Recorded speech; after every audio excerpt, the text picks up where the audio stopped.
बेटी क्या होती है गीत के माध्यम से सुनिए।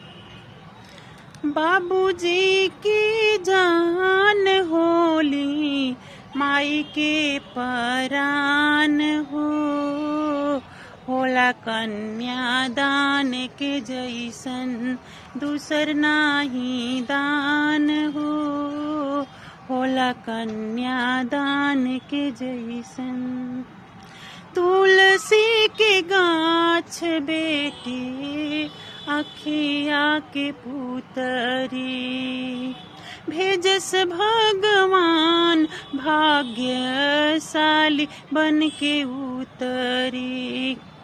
भोर के किरनिया जैसन करेली बिहान हो, होला कन्यादान के जैसन दूसर नाही दान हो।